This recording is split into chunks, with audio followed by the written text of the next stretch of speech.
Homies, what up? JR here. Welcome back to YFHTV. Now, I wanted to shoot a little bit of an intro for this video that you're about to see. Recently, I got to sit down with Grammy award-winning rapper Macklemore. I got to interview him about an hour before he was set to take the stage here in Nashville at the War Memorial Auditorium. But disclaimer, all right, the audio on this video kind of sucks, all right? I didn't bring my Zoom H5 recorder with me, and we went with the mic that's right on this camera here, which I'm using the Canon G7X Mark II right now. Which is typically good, but it was just, we were in such a loud room and it's such an old building and just like creaky pipes and a bunch of weird other stuff. So, but yeah, just wanted to give you a quick disclaimer before you watched it. Here's my interview with Macklemore. Check it out.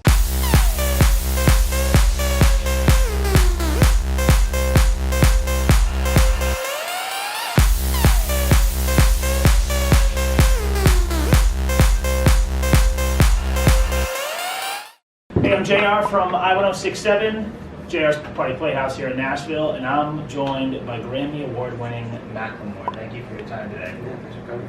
First things first, before I ask you any questions, I want to talk about a video I saw on your Twitter of you and your daughter dressed as Beauty and the Beast. Tell me whose idea that was, because that was adorable. Definitely Sloan's idea. Yeah? She is Belle. Yeah. This year. And she's been wearing her yellow dress for about a week straight. A whole week? She doesn't want to take it off. She's got the gloves in the mail. Yeah. They're a good 4 sizes too big. But it doesn't matter to her. She doesn't know. No. She doesn't know about how gloves should fit. She just loves it. So she's pumped on the gloves. That's cool, man. Yeah. I like that.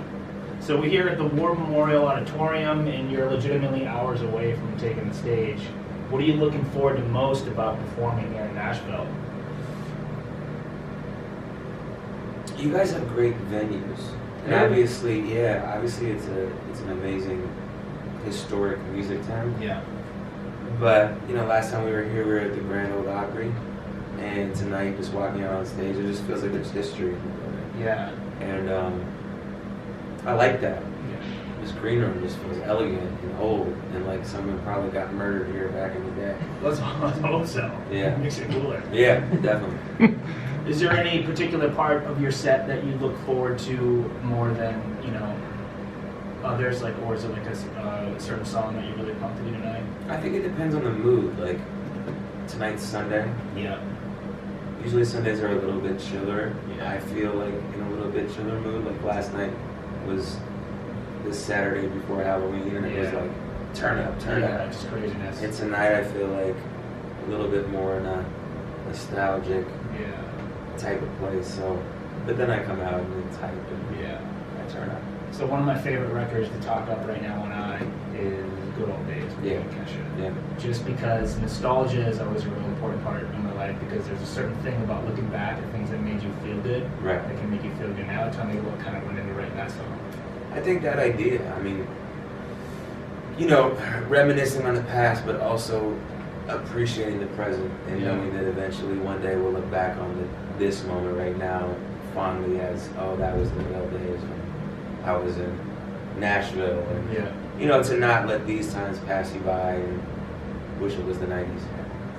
I wish. 90s, I still think 10 years ago it was the 90s. It's so weird. No, it is. Yeah. The math is wrong. Yeah, absolutely wrong. The 90s was 10, maybe 11 years ago. So how'd you end up teaming up with Kesha on that record? How did that come about? She was working with Ryan on Praying. Okay. And Ryan just hit me and was like, yo, you gotta get up in the studio with Kesha, you guys are really linked.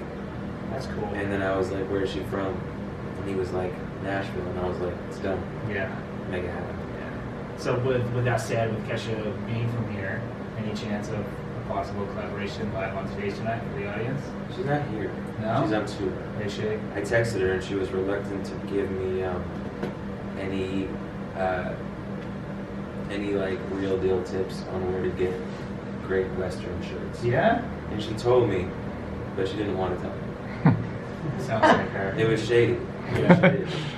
I told her that, but she eventually gave it up and it was closed on Sundays anyway, so I couldn't steal her swag. Yeah, Sundays can be tough.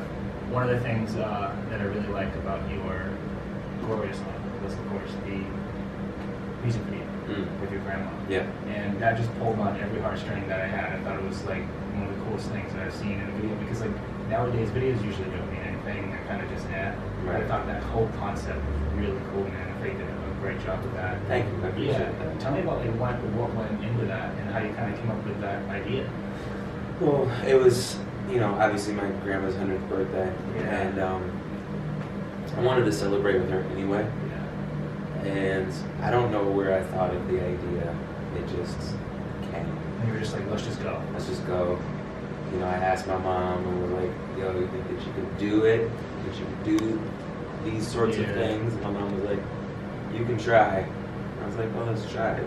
You know, if it doesn't turn into a music video, it would just at least be fun to hang out and film some stuff and have it for our family. For sure. But it turned into a music video. It must have been pretty cool riding around in that car. Yeah. Where'd you get that car from? That thing was awesome. I think Craigslist. Yeah? It's just that easy. It's just that easy. Yeah. So the whole town must have been pretty stoked that you were... Yeah, they, it slowly caught on. Yeah. We had some investigating journalists that were following us a little bit towards the end, but they didn't really like find out until we were actually done. Yeah. So that was nice. That's cool. So I don't want to take up any more of your time. Just my last question to you is, what is Macklemore's message to the world right now? What are you trying to preach right now? Oh man, that's such a big question. I think what I'm always trying to do is find enjoyment and purpose within my art. And when you find what your purpose is and why you're here on this earth, why you exist, and you capture that and you put that into your art form, into your craft, and you put in the hours and you put that heart into it, then that is going to resonate with others. And that might be in the form of many different things for many people. But I think that when you do that, you shine a light with those that are willing to accept it and listen to it, and hopefully leave something positive and something that will not influence just this generation, the generations to come. Definitely, that makes perfect sense. Hey, thanks a ton, man. I Thank you. Your time. That Absolutely. Was cool stuff. There it is. I warned you, the audio, it kind of sucks. But I think with that said, this was easily the best interview that I've done since moving here to Nashville a couple of months ago. It's been so cool meeting acts like Grace Vanderwall, who won America's Got Talent last year, Noah Cyrus, of course, Ed Sheeran. I played Legos with Ed Sheeran, that was cool. And now being able to chat with Macklemore for a bit. It's just crazy, man. I'm really enjoying it. I hope you enjoyed this video, and if you did, please drop a comment in the comment section, a like as well, and if you're new to the channel, please subscribe. Thanks so much for watching. I'm JR, this is YFHTV, and I'll talk to you homies next time. I gotta get on the air here in about 10 minutes, all right? Peace.